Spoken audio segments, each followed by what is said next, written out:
Egunon, ongi etori gus kioi, asko posten gaitu, euskal herrien egotea.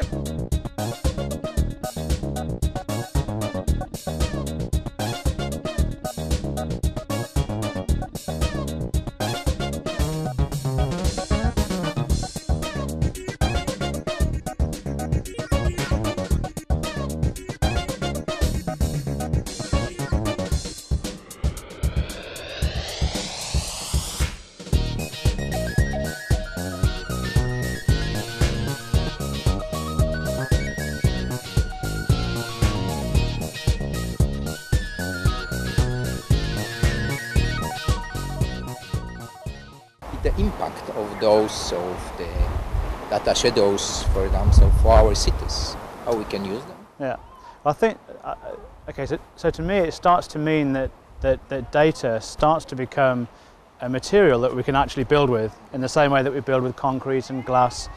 And it's the way in which people are using it that I find quite interesting. I mean, for example, if we look behind these, the surfers out here are probably good examples of people who are already starting to use data, because they will be looking at the surf reports, the weather conditions, maybe they've got webcams looking at the beach. And they use all these information points as ways to start to understand how they can interact within their environment.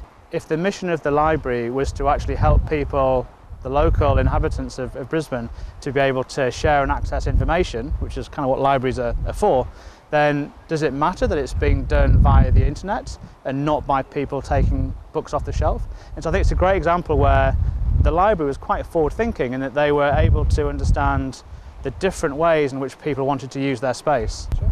Yeah, I think that our environment is going to be is very much going to be a mix of the internet, of the virtual world and the real world social interactions, because it's just a different form of communicating. And I think that what we will have to do though is to put in place the infrastructures to allow people to do those things at the same time.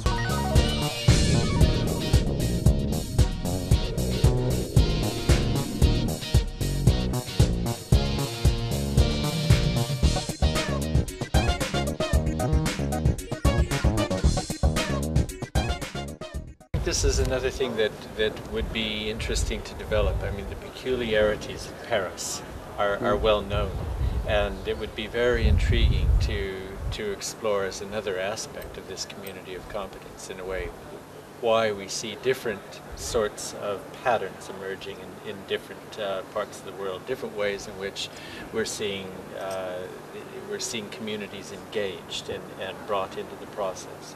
I suppose this will be perhaps a second round. I almost feel like we're at an early stage right now in beginning to explore how we would start to structure something like workspace urbanism and really think about treating planning as though its primary ambition should be the generation of jobs, a new pattern of inclusivity in the way of looking at people as actors in the development of an economy. The intriguing thing is that I'm discovering that a number of the park operators are saying the same thing. They don't want to manage land.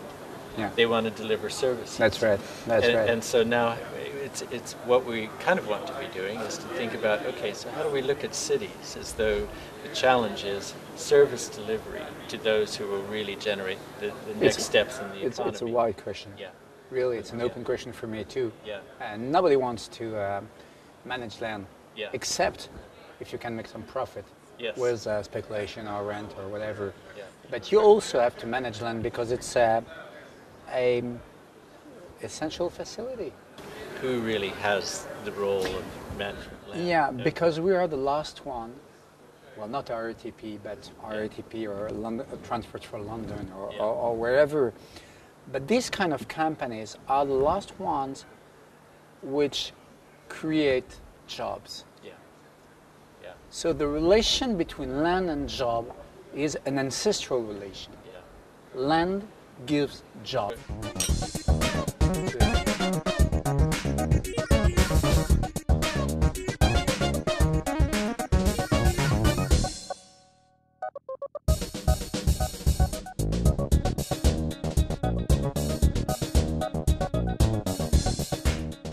Unless we continually refresh our understanding of the economic purpose of our urban settlements, then we will always struggle.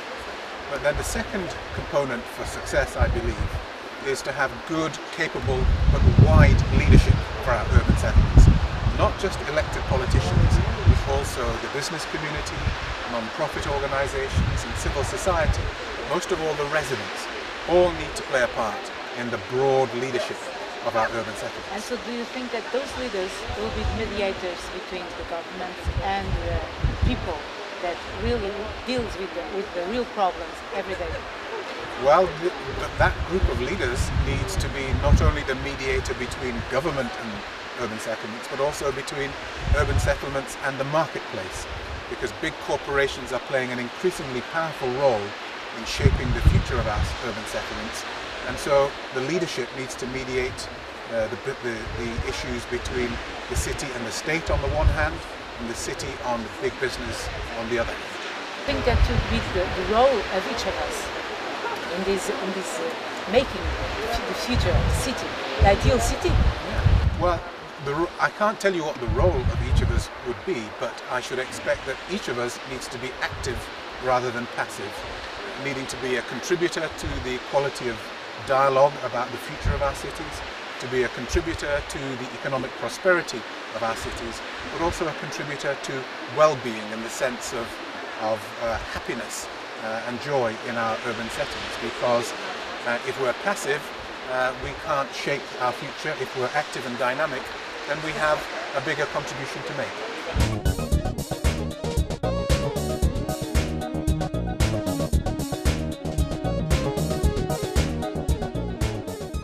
Pues Patricia Rodríguez Paloma, leo para no equivocarme en el cargo, directora del Plan Maestro para la Revitalización de La Habana Vieja, de la Oficina del Historiador de la Ciudad de La Habana. Personas que viven ahí, que el objetivo es que sigan viviendo, ¿de qué manera se integran en el proceso o participan en el proceso? Se han integrado, no hay una cultura participativa permanente, infelizmente. Ahora pensamos crear esas condiciones de un ciudadano capaz de participar y de aportar determinados aspectos desde el punto de vista de lo urbano, me estoy refiriendo. No hay mucha cultura urbana, infelizmente.